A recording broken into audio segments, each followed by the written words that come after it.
Yo, what up, guys? It's your boy DJ J Steezy. And your Diaz favorite DJ, DJ Jedi. And today's special guest, man, and it's an honor. Hell yeah. MC Raider, man. Yeah, let's go. What's up, man? First, man, how was that drive? Oh, it was nice. Was it? It was weird because it was raining back home, and then as soon as I started coming in here, the sun came out, and it was nice. No traffic. It was cool. Just very little. But Cool, man.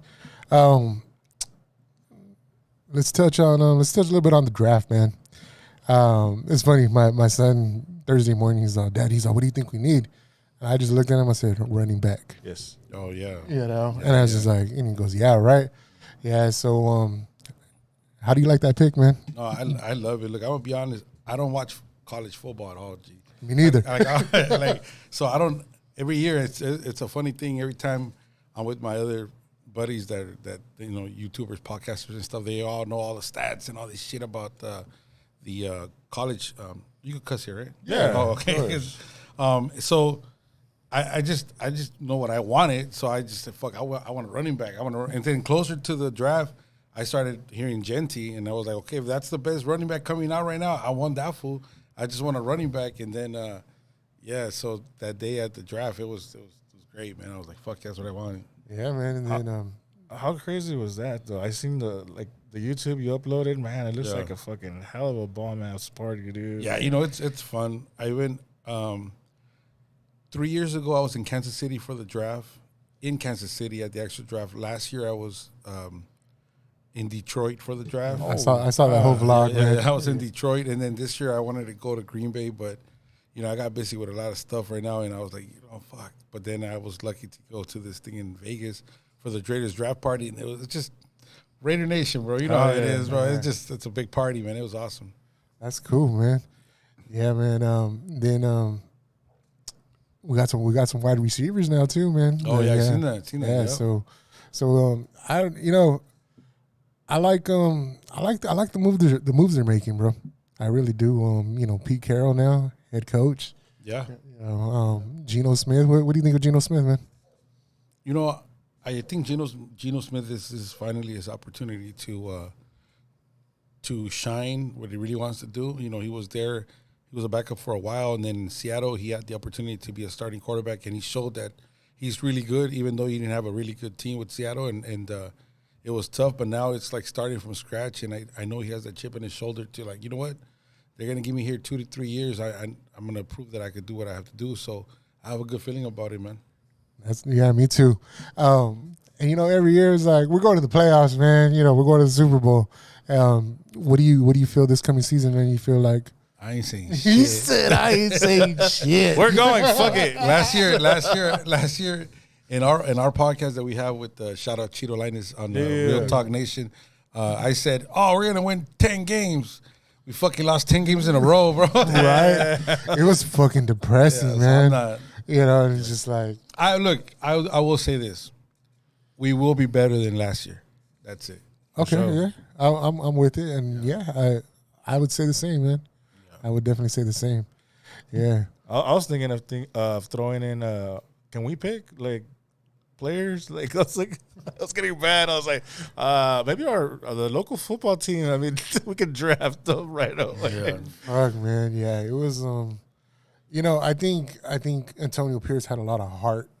And I think the momentum at the time, in Kansas City, winning that game, I think that was like the hump to like, okay, it was like maybe we do have something, but then come this past season, man, it's just like fuck, 10 games lost, man, in a row, so. Yeah, no, I think he had an opportunity, but I think a lot of things happened last year. I'm almost sure that's something he lost the locker room by the way he talks and the way he was trying to be all gangster shit about it, and there are some things he said in the press conference, like, people are making business decisions. Like he was just trying to call shit out, and then it just went all south from there. He really starts losing. Remember that press conference? He's like, well, somebody but nobody. They didn't kick nobody out. So it was bad, man. But I know in the future he's gonna be a real good coach. Yeah, and it's funny because I always go back to the tuck rule, bro. And then my son's like, he goes, Brady's in the front office now. What do you think, Dad? I was like, fuck that shit. I was fucking pissed. I was like, fuck him, you know. But then it's just like, okay, you know. But as far as the business aspect of it, you know, it's just like, you know, like I said, now we got Pete Carroll, man, and coming in, and I'm really looking forward to the season. Right. Really looking forward to it. Well, you know, Pete Carroll, he's fucking old. So he came here to win, not to fucking. He wants to win. Yeah. So he has, you know, maybe also 2-3 years to do either make this team really good and retire with something good at the end. Maybe win that chip for us, because he's not here to fucking rebuild. And you could just tell this is starting good, man, off the scratch. Right. Yeah, man. 2 questions. One, when did you become a Raider fan? Do you remember? Yeah, I know exactly when. Yeah. Like, was it family that influenced it, or? Yeah. Because for me, like, we didn't grow up watching. We watched football, not football. Oh, yeah, I'm a soccer fan too. So it was like, I remember. When was your first like you remember game? Yeah, no, I remember exactly. So I grew up in South Central LA, man, and my dad is one of those fake ass fans that like he'll like a team when they were winning and shit. He's a Steeler fan, and I knew he was a legit Steeler fan because he knows the players. Like he'll name like fucking Terry Bradshaw and all these fucking players, but then when the Raiders moved to LA. He's like, oh, I'm a Raider fan too, like that bullshit. Like, how can you be like? But that's awesome, though. Shout out, Pops. Shout out. So my dad got tickets to watch the Raiders. It was the Raiders Bengals, 1987, my first game, and I was 5 years old, and he took me to the game. That's dope. And I seen Bo Jackson play and everything, Oh, and dude. I remember just being in the stadium with Pops. Ooh, I want to get emotional about that one, G, but. I remember being in the stadium with Pops, and that was it for me, man. Raider fan for life, man. Every time, hell yeah. And then every time Raiders play like on Monday Night Football, my dad used to do like barbecues at home all the time. So that whole family they brought it together. Shit, right? they bring together every time the Raiders play was that's beautiful. Yeah, man. Oh yeah. And I got emotional. Sorry, man. Yeah, we didn't mean to. No, it's all good. Can you bring some tissues, please? No. What's it called? And then. How'd you get on the journey to do YouTube and to do social media? Okay, yeah. So how did that start? Yeah, no, sorry about that. Just Man. we had take your time. Take your time.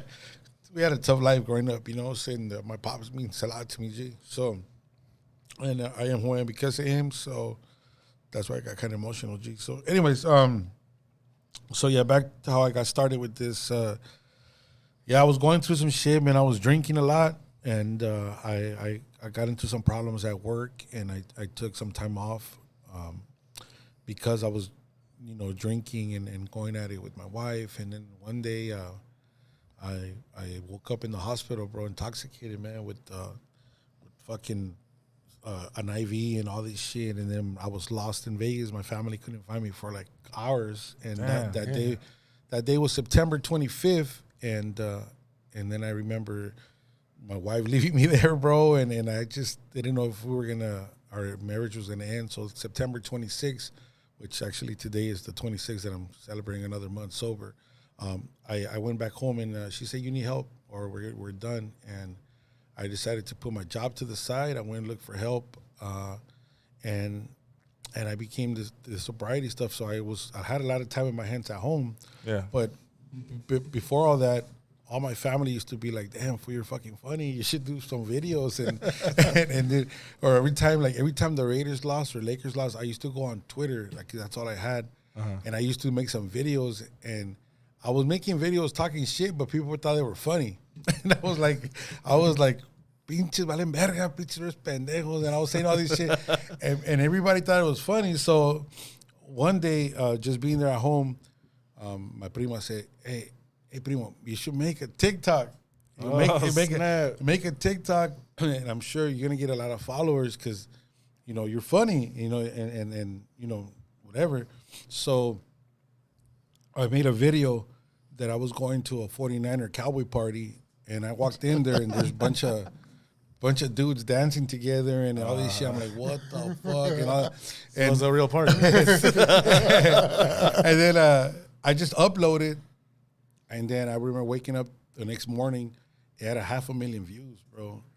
It had like over 500,000 views, and then I had over 1,000 followers overnight, and I was like, shit. And then, you remember TikTok, you needed 1,000 followers to go live. Yeah. So I went live the next day after making my TikTok, and I went live, and I had all these full Raider fans like following me, and all these Niner and Cowboy fans talking shit, and so I went live, and I just started talking because that was a game the week before the Niners play the Raiders. You remember that game when Derek Carr mandaron la verga? And Stidham played for him, and he played really good. He played good. Like, we almost beat the Niners, remember? So that week, that's when I went live, and I started talking football. And some dude was like, hey, man, you should start a podcast because, I mean, you know about football and everything. So I had all this time in my hands at home. I ended up buying my little mic and on my laptop, and I was just chilling. That's how I started. But then I started being creative and making some stupid-ass videos, making fun of the Cowboys and the Niners. And so it went off from there, man. And that opened a lot of doors. And also Steve, Power Raider, if you guys... Yeah, Power Raider. My boy Steve. Yeah. He was actually my first person I interviewed on my show. I didn't know that. That's dope. The first person. And I didn't know he lived in Whittier at the time. And we lived literally like 15 minutes away from each other. Oh, shit. Yeah, so I messaged him, and I said, hey, bro, you mind just being on my show? I'm going to talk about how you got started, the same thing. And then from there, we became good friends. I made a lot of super fans, and I just became part of this circle. It's called the Raiderverse with All In Out and Win, Samoan Raider, Joe Murley, Mr. Fitz. So we're actually like literally on the way over here. We have I'll show you guys. See the Raiderverse, but this is all the content creators all together. Oh, it's just taking forever, but. See all the people right here. You see All In Out on Win, Mr. Fitz, John Silva, Power Raider, shit, Raider Jesse, Samoan Raider, the GOAT, Joe Murley. So we're That's all dope, so we call ourselves the Raiderverse, and we're in a big group together. And That's cool. And that's how it just started, man. It's been nonstop from there, and I've been very, very fortunate. Thank you to the Raider Nation, meet people like you guys, man, and just been grinding, man. That's what's up, man. Now, what made you say is like, you know what, I'm gonna start doing stand up? That's different. That's way different from skits, bro. So like, same thing, man. Growing up, everybody used to tell me, bro, you should do stand up comedy, because sometimes we would just be chilling. And before, when I used to drink, it was worse. So I would just start clowning, and I'll start clowning. I'll start fucking making and I'll start talking about real shit that happened, and then I'll start making people laugh like crazy. Right. But I never had that opportunity. I wasn't trying to, but before we started the show, I mentioned to him how I'm a musician, and I did go to church a lot, and I preached a few times. And I was in front of stage presence. That's nothing for me. Like you know how it is in entertainment. You could be in front of people, and that was a big step on this comedy thing. But how it really started, Nikki Supreme, shout out Our Lady Raider Nation. Yeah. She was doing a Raider roast comedy show. And it had Richard Barba, Comic Vic, Walter Reyes, and she reached out if I wanted to be part of it. And it just, maybe like she said, just be like 3 minutes on stage. We'll put you on the flyer, invite all your people, come through. And I was like, I'm down, shit. I'm fucking down. And that was in May last year.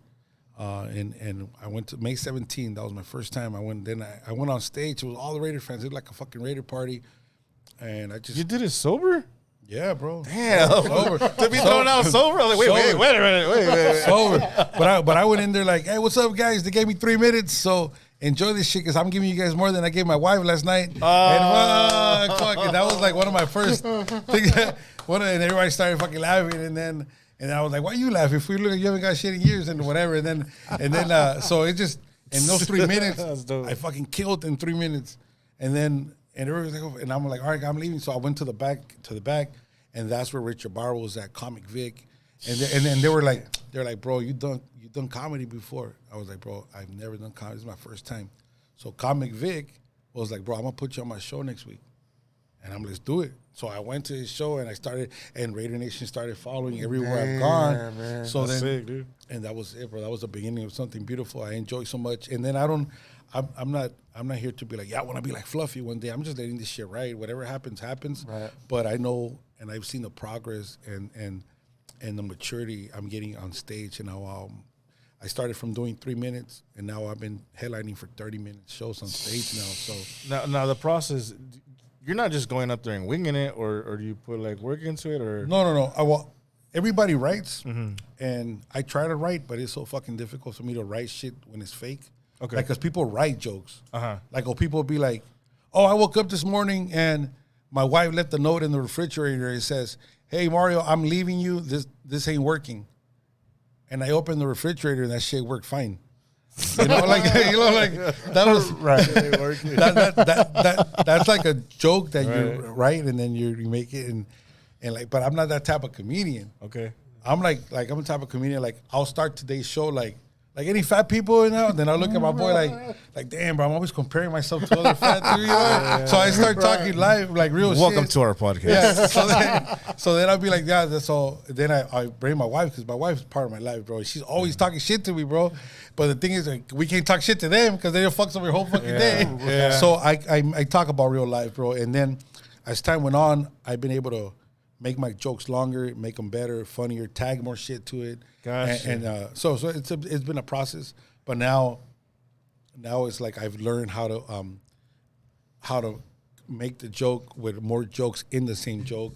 You know what I mean? And I'm loving it, bro, because now it's like That's what's up, man. You know what? I get them now. Like, I'm gonna jump on a podcast with bigger dudes than me, so I look slim. Yeah, I get it. yeah. Yeah. So, yeah, man. And then we were talking about it before you got here, that big boy. Oh yeah, big boy. yeah. In the Hey, morning. man, he actually showed you a lot of love, man. Oh yeah, you seen that? That was Yeah, dope, man. dude. How did that come about? Like, what He was doing a show, and did his people reach out to your people, or how? So, there's this guy named Eric Blake, huge comedian. I've seen him. I've seen him live before. Yeah, black comedian, fucking funny. I was at the Laugh Factory, and he was gonna be headlining. And when he met me the first time, he said the same shit. He's like, "Bro, how long you been doing comedy?" I'm like, "Bro, I'm like 4 months in the game." And he's like, "You already at the Laugh Factory?" I'm like, "Yeah, bro." They brought me on. Like, bro. And then when we were talking, he was like, "Bro, where you from?" And I was like, "What, you banging on me or what?" I said, Nah. He's like, "Nah." He's like, "Nah, I'm from South Central, bro." And he's like, "I'm from South Central." Like, we like connected, right? Oh, it's dope. So then he's like, "Bro," and then he gave me a book that he wrote, and I read the whole book, and then I reached out to him because it touched me a lot, bro. I grew up in South Central, like I said. I had a very, very hard life growing up, though. That's why I got emotional, because my pop's been everything, G. Like, my pops broke up when I was very little, and my dad raised us, bro. And he was, like, to this day, I never see my dad with another woman. He just stayed with us and raised us, bro. So that man means everything to me, you know, G. So I had a lot to relate with him. And then one day out of the blue, man, I'm at riding with my wife, fucking being fat as is, getting fucking ice cream. And I get a fucking message by Eric, like, "Hey, what's up, bro? What are you doing this day?" "Oh, I got nothing." I thought he was gonna be like, "Oh, you want any other little show?" "Hey, man, I'm doing a show for Big Boy.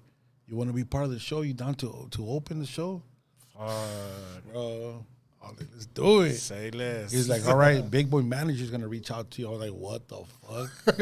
Oh shit! And yeah, bro, they reached out to me. They got my picture. You know, a lot of people think, like, all these comedians, you know, like, people see me out there, they think you're making money, bro. You don't make money. You know how this shit is. Like, honest to God, I drove. It was far for that event. They gave me $100, which I was grateful for it. But not only that, I killed the fucking stage, bro. Like, I opened up, and we were like, "What?" And but what I'm trying to say, that's how it started. But Big Boy got there. See, Big Boy was running late to the event.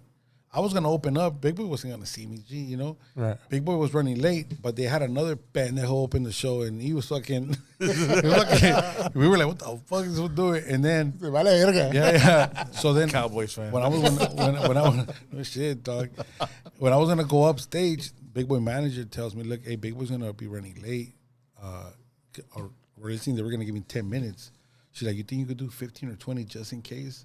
And I was like, "I'm fucking whatever you want." Right. So something happened in between there that took a little time to even to start. By the time I was going up stage, Big Boy got there. G. So that's why the whole thing, it was like a chaos, because he was coming in. So he saw my whole set, bro. And I was killing, bro. I was once you guys hear my comedy, bro, you guys will fucking. It's like because it's life shit, bro. You know what I Right. mean? It's life shit. So and we could relate to each other. So yeah, when I got off stage, he was just like telling me, "Damn, bro, like these people say you've been doing comedy for 6 months." He's like, "You fucking lying, like, bro. I'm not lying." And then after the show, I don't know if you've seen that video. Yeah. And He's like, you're gonna forget about me. yeah, bro. So that meant a lot. And you know, like I said, the sky's the limit with that stuff. That's why I'm out here with you guys in this Brawley, Imperial County shit for a show. And Shout out Molina. yeah, shout out Molina, man. And you know, I'm going. Look, see the thing about me, I'm not cocky for shit. But for me, it's like I am so confident in myself. You know I know you're real spirit. You know what I mean? So like, so like right now, there's gonna be some heavy hitters that've been doing comedy for a while. Richard Barber, shout out to him, Comic Vic. Yeah. They're my road dogs. I look up to these dudes. Oh, yeah. So when I get up here, these fools are probably gonna throw me first. Right. And I got people coming, bro. I already confirmed with like 20 something heads that are gonna be come down here. Okay. You know, I'm gonna For start first, and then I'm done. But yo, I'm gonna kill the fucking shit. I don't care, bro. Like I don't. Yeah. Give me stage time and we rocking, bro. You know. So What I learned from experience of other comedians watching so much YouTube, you just after you're done with your set, bro, all you say is like, you know what? I'm be signing autographs outside right now. As soon as I walk out, I'm like, dang.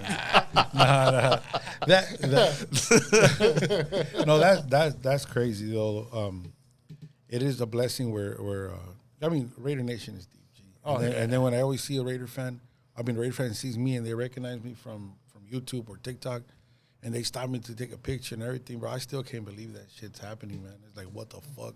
Yeah. Like, hey, bro, you're that fucking dude from or like, bro, I went to the Santa Fe Springs, Swami, bro. I thought I was gonna get killed. Fools were coming up to me like big ass fucking cholos, like, and they were creeping up to me. I'm like, oh shit, what the? I have a question, man. Was that really your first time in Santa Fe? First time, bro. Yeah. Really? Because it's funny because we were watching it, right? And my wife goes, "That's not his first time." No, and my I'm first time. Wow. First time ever. But I mean, I've been to that drive. It was a drive-in before. Right. So I've been to the drive-in there, but I never. So I grew up in South Central, bro. So then, you feel the energy right away. So when I moved to Montebello, my last year of high school, because I was fucking up over there, and my dad brought me to my grandma in Montebello. I stayed in that area, but I never. And, you know, it wasn't my shit, so I never went. And then I got married, and when you get married, you're like in prison and shit. So, you know what I mean? So He's kidding. So it was like nah. And then that was just that day. I woke up in the morning. I come up with Marco, and I was like, you know what? I need to put some content on YouTube because I stopped vlogging, and I wanted to just vlog. And I was like, fuck it, let's go and just do my style of vlogging and show Santa Fe Springs. So I meet, and that's what I went. But yeah, but fools were coming up to me like creeping up, bro. Right. And they homie. I'm like, what's up? They're like, hey, I'll follow you on TikTok, dog. Like, what the fuck? All tatted and shit. Yeah, man. That Santa Fe Springs Swami, man, is definitely it's a good on Sundays, man. I went a few times, when I lived in LA. Yeah. But yeah, man, it's cool, man. And then, man, you definitely could pop lock, man. Oh, we've seen that shit. Yeah, that's dope. Yeah. You get down. You don't just do one of these things like Right. You like No. Yeah. So how'd that happen? Like back in the day, or what? You remember What crew? I was from Elastic Productions. Oh, Yeah, it was back in the days. We were Full House and Playhouse and all those shits were out there in LA and. So the fucking Deep House, all that shit, yeah. all the groovers and shit. So I was like, if I just like a rebel, I'm gonna look like a fucking Niners fan. Fuck that, with the little bangs and shit. And I was like, nah. Wow. But then I liked the whole fucking Adidas fucking gear back in the days. windbreakers and all that. And I just started like all my homies they're from the crew, like Elastic. They were breakdancing on the floor, doing windmills and shit. I used to do little shit, but I was like, fuck all this. And then I just liked the whole popping stuff, man. But I don't know. I brought it back up at a Raiders tailgate. I started fucking around. I haven't done it, bro. The next day I couldn't even fucking walk. Man, sorry and shit. But yeah, man, that took off a little bit too. One of your vlogs, man. Like I said, we watch everything because like you're one of the reasons we went to Top Golf in Montebello. Oh Yeah, I took my daughter for her birthday last year. Hell yeah. You know, it's just like it's just fun. It's entertaining just watching you, bro. Bro, it's Top Golf. Why'd you go with the polo shirt? So like, it's Top Golf. Oh, you see, that was when my daughter graduated. Yeah, man. We fucking suck at that shit, bro. And then, yeah, man, from that to like watching, it was like when you're going asking, you're I don't know what comedy show you were at, but you're like, Oh, it's Fellatio? Yeah, damn. yeah. Shit, you knew where I was going. Yeah. Bro, it's because see, like I was telling you guys, like I know I'll do the Raiders and everything, but I want to do other content that sometimes not Raider related. But I'm still gonna be rocking my Raiders shit, but I want to get that push. It feels good that actually you guys seen those videos because like I go eat with my wife or I go on fucking vacation. I'm fucking vlogging, doing my miles all the time. Right. You know what I mean? So I mean it is what it is. I put it up there, so that's cool. People watching. Yeah, man. So yeah, man. Like I said, we're definitely big followers, man. You know, my son couldn't be here today, but he was excited. He was excited that we were interviewing you, man. Yeah. So I want to ask, bro. Like you seem like off the back, genuine dude. Like we've been talking like a couple minutes. I feel like we know you. Oh, Let me ask you, like with the wife and everything. I mean, how do you keep things new? Like, because from what it sounds, you guys have a beautiful relationship right now. I know there's work to it, right? Yeah. But I mean, how do you keep it like? How do you keep the love? Because a lot of us like we like to know, like, well, you know what, the communication shit has always been difficult for me. You know, I'm a dude that I'm just like you guys. Fuck, I'm pretty sure you guys don't just want to go to work and come home and that's it. You want to keep doing more shit. You know what I mean? Yeah. It's like if I feel like all this shit is like, and then but my wife always been supportive from afar. But no, that's my rock, bro. I just know that if it wasn't for her, I probably would have been dead or being in jail or being she saved my life completely, bro. Yeah, motherfuckers. Oh man, no, I wouldn't do it for that. No, but she's fuck, bro. She's everything. Without her, I'm not me, G. You know what I mean? And then people sometimes like you see right now. I called her on FaceTime and I was right here. That's what I'm saying. Motherfuckers be laughing at me. Like people, he's genuine, bro. People laugh at me. Like when I got over there to the drive, I was calling my wife, I'm over here, and they'd be like, "What the fuck you got to check in for?" I'm like, "Motherfucker, I'm not checking in." It's just, you know, and obviously the soberness has helped me so much to keep this shit straight going because, I like to show her that all this is working out and the trust I get from her just by being out here, bro. Come here. Yeah. Before when I was drinking, there was no fucking way I'll be out here doing all this shit by myself, you know. So, but you know, it's just, man, she's amazing. She's an amazing woman. She's strict as fuck. We have our ups and downs like any other fucking marriage, but at the end of the day, man, she's the one that holds all this shit together, bro. And that's dope. Yeah, we keep it 100. How do you get to babe, I'm gonna be a content creator, or what do you call it? How do you explain that shit? I don't. I'm trying to figure out. And she's look, like, my wife, what? My wife's been tired of shit all my life because I'm always doing, like I'm saying, I'm always doing shit. Like I don't say I was, because I am a photographer and a videographer doing.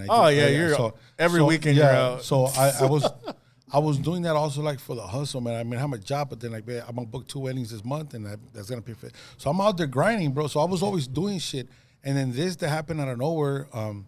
My wife knew all the time because before, like on my regular, I have a regular Instagram that I don't show it out publicly, but like you guys will see, like on that page, I was always doing my miles anyways, you know, and the shit was starting to kick off, but I wasn't like constantly on that page. I was just, but when it took off, she was just tripping the fuck out. And then we went to the Raider game together. So I always try to go with my wife on the opener or take my whole family on a like a big game, you know, so when we play the Cow Bitches, we're going to be out there with my own family. He said it. You know what I mean? So when we go out there, I'm going to take my family, but we went to the game for the first time after I became this MC Raider guy. Bro, it was nonstop. Like, oh, MC Raider, what's up, bro? Hey, what's up? Hey, what's up? Take a picture. Let's do it. And everything. And I just keep it going. And then she was like, hey, this is crazy. What the fuck? And like, you know, I don't fucking know them, baby. It's just.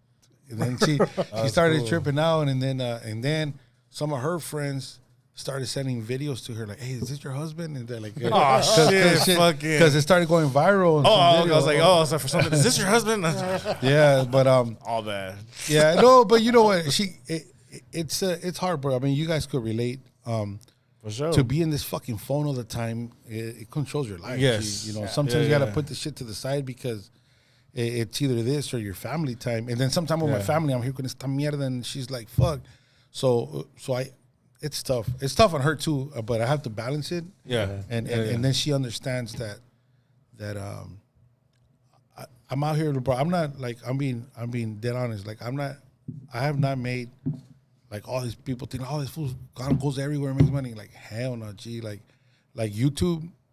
The biggest money I got from YouTube was $200. It's hustle though. You know what I mean? You're working. Yeah, but it's a grind. But I made like the Raider Nation family. I do get like people make me shit like the sweater, fucking my sponsors, Hot Hits. Shout out to Hot Hits. You know, like shit like that. So I get all these things that's been opening doors for a lot of things. So I didn't know if you were gonna bring that big ass hat. Oh yeah, I was like, oh shit! Yeah. I don't know if he's gonna be fit through the doorway. Cheeto Linus kept it over there in Vegas. Oh you know, shit! yeah. That shit was dope though. Yeah, man. But other than that, man, you know, like I said, we just want to thank you, man, and we appreciate that you made the time to, you know, take a little detour and come to Brawley and come visit us, man, and jump on the pod with us, man. We definitely appreciate that. No, I appreciate you guys, man. It means a lot. Yeah, man. Like I said, I never met you guys in person until today, and And it's just, it seems like, I don't know, man, just talking to you, it just seems like we've known you for a long time. No, like we're cousins, primos. Like you looked at us and said that there's some moment. I mean, brothers. They're like, and I was just like, oh, it's cool. It's cool. Yeah, man. But besides this show in El Centro, any other shows you got coming up? yeah. So today on Central, this Tuesday, I'll be in the city of Lakewood. You know, with Jameer McLean, he has a show there, and then there's a couple of shows lined up that we're working on at the Ontario Improv in July. Okay. But June 25th for the Bay Area, those that are watching, I'll be at the San Jose Improv. Oh, You know, so I'm gonna be featuring for Darren Carter and sick. yeah. So shout out to the Booster Raider Nation Club out there because they're buying tickets, and I've heard it's gonna be a packed show. That's what's up, man. Yeah, man. You know what, man? Continue success to you, bro. Don't stop the grind. Like I said, it's hard sometimes, but you know, keep doing you, man. And like I said, we always watching. Drop your socials right quick for you know our audience. Yeah, no, just MC Raider, man. You know, I put a little dot in the middle because motherfuckers be like, "Hey, what's up, Mac Raider?" Fucking Big Mac and shit. I didn't even think. Yeah, of yeah. that. But if you see the dot, but it's MC Raider. Anything, sure you put on YouTube MC Raider, on TikTok and Instagram, it'll come out, and then yeah, that's it, man. Check it out. Yeah, man. Once again, man, MC Raider, thank you. Thank you guys for watching. Peace. Peace.